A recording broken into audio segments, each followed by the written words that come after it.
Hi friends, welcome to my channel. ఈరోజు మనం దీపావళి రోజు లక్ష్మీ పూజ ఎలా చేయాలో ఈరోజు తెలుసుకుందామండి. ఉత్తర భారతదేశంలోనూ దక్షిణ భారతదేశంలోనూ దీపావళి పండుగకు ప్రత్యేక విశిష్టత ఉంది. దీపావళిని దీవాలి అని కూడా పిలుస్తూ ఉంటారు. మరి ఈ దీపావళి రోజు లక్ష్మీ పూజ ఎలా చేయాలో ఇప్పుడు తెలుసుకుందామండి. దీపావళి అనగానే మనకు ముందుగా గుర్తొచ్చేది బాణాసంచా, లక్ష్మీ పూజ, అలాగే ప్రతి ఒక్కరి గృహం కూడా అందమైన రంగురంగుల ముగ్గులతో అలంకరించి దీపకాంతులతో అలంకరించబడి ఉంటుంది. మరి ప్రతి ఒక్కరూ కూడా దీపావళి ఎప్పుడు వస్తుందని చిన్న పెద్ద ప్రతి ఒక్కరూ కూడా ఎదురు చూస్తూ ఉంటారు. దీపావళి రోజు ఏ ఇల్లు అందంగా రంగురంగుల ముగ్గులతో, అందమైన పచ్చటి మామిడి తోరణాలతో, వివిధ రకములైన పూలమాలలతో అలంకరించబడి ఉంటుందో ఆ ఇంటిలో లక్ష్మీదేవి స్థిర నివాసంగా ప్రవేశించి ఆ ఇంటిలో కొలువై ఉంటుంది. కాబట్టి ఈ రోజున దీపావళి రోజున శుభ్రంగా ఇంటిని శుద్ధి చేసి రంగురంగుల ముగ్గులతో అందమైన తోరణాలతో అలంకరించుకోవాలి. లక్ష్మీదేవికి శుభ్రత అంటే చాలా ఇష్టం. కాబట్టి లక్ష్మీదేవికి ఎంతో శుభ్రంగా పరిసరాలు ఉండడం అనేది చాలా ముఖ్యమైన విషయం. ఇప్పుడు దీపావళి రోజు లక్ష్మీ పూజ ఎలా చేసుకోవాలో ఇప్పుడు తెలుసుకుందాం. ఏదైనా ఒక పీటను తీసుకుని పసుపు రాసి కుంకుమ బొట్లు పెట్టి బియ్యపు పిండితో ముగ్గులు వేయాలి. సాధారణంగా లక్ష్మీదేవికి అష్టదళ పద్మాన్నే వేయాలి. ఆ తరువాత ఒక ఎర్రటి వస్త్రం పరిచి దానిపై బియ్యం పోసి దానిపై బియ్యంపై ఏదైనా ఒక తమలపాకు కానీ లేదా మామిడి ఆకు కానీ పరిచి దానిపై లక్ష్మీ గణపతి మూర్తుల ఏదైనా ఒక పటం కానీ లేదా అష్టలక్ష్మీ కలశం కానీ బంగారమైన వెండి అయినా మీ శక్త్యానుసారంగా ఏ కలశమైనా సరే మీరు ప్రతిష్ఠించి పూజను ప్రారంభించాలి. ముందుగా గణపతిని ఒక్కసారి స్మరించుకుని లక్ష్మీ గణపతి పూజ ప్రారంభించాలి. ఇక్కడ నేను లక్ష్మీ గణపతి అని కలిపి చెబుతున్నానండి. ఒక్క లక్ష్మీదేవికి మాత్రం ఎట్టి పరిస్థితుల్లో విడిగా పూజ చేయకూడదు. లక్ష్మీ గణపతులను కలిపి ఈరోజు పూజించడం చాలా మంచిదన్నమాట. కాబట్టి ఈరోజు మనకి లక్ష్మీదేవి ఏ స్వరూపాలలో పూజింపబడుతుందో ఇప్పుడు తెలుసుకుందామండి.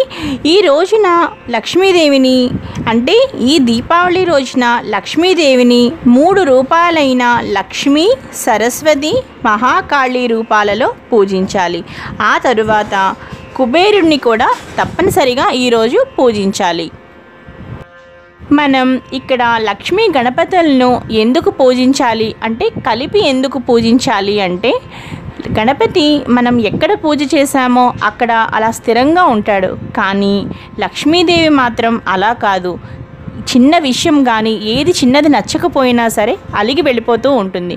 కనుక అదే గణపతితో కలిపి లక్ష్మీదేవిని పూజించడం వల్ల గణపతి లక్ష్మీదేవిని వెళ్ళకుండా ఎక్కడికమ్మా వెళతావు, నువ్వు ఇక్కడే కూర్చో అని గణపతి లక్ష్మీదేవిని వెళ్లకుండా అక్కడే కూర్చోబెడతాడు.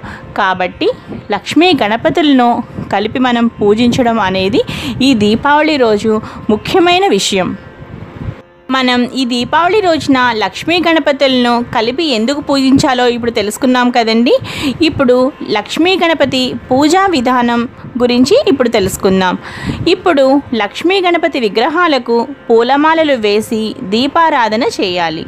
మంచి సువాసనలు గల అగరబత్తులను వెలిగించి లక్ష్మీ గణపతులకు ఇక్కడ మనం పూర్తిగా కూడా లక్ష్మీ గణపతులకు కలిపే పూజ ప్రారంభించాలి. చివరి చాలా ముఖ్యమైన విషయం గుర్తుపెట్టుకోండి.